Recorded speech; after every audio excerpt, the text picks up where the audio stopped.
हिवाळी अधिवेशनाचा आजचा तिसरा दिवस. महाराष्ट्र सार्वजनिक विश्वस्त व्यवस्था विधेयकावर आज चर्चा होणार. शेतकऱ्यांच्या मदतीसंदर्भातही आज चर्चेची शक्यता.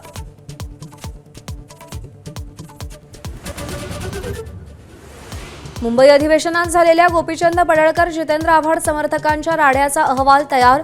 आज विधिमंडळ सुरक्षारक्षक गोपनीय अहवाल विधानसभा अध्यक्षांकडे सोपवणार.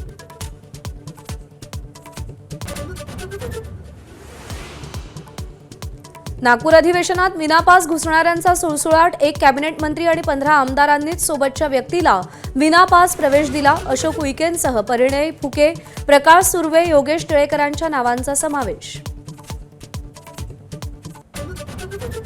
नाशिकच्या त्र्यंबकेश्वरमध्ये जन्मदात्या आईनंच मुलांचा सौदा केला. पैशांसाठी आईनं पोटची 6 मुलं विकल्याचा आरोप. बाळाचा आजारपण आणि दुधासाठी पैसे नसल्यानं बाळ दत्तक दिल्याची आईची कबुली.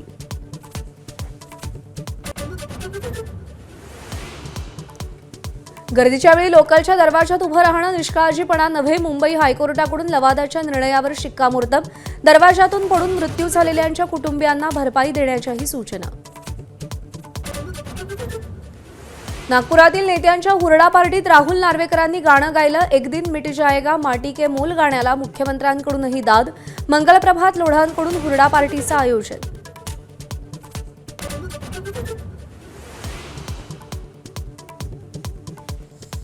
माजी सरन्यायाधीश भूषण गवईंवर बूट फेकणाऱ्या वकिलाला मारहाण. न्यायालय परिसरात वकिलांनी चपलांनी मारहाण केल्याचा व्हिडिओ समोर. ऑक्टोबरमध्ये राकेश किशोर यांनी गवईंवर बूट फेकला होता.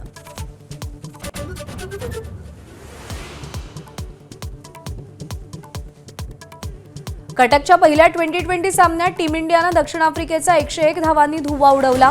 भारताच्या 176 धावांच्या आव्हानासमोर दक्षिण आफ्रिका 74 धावात गारद.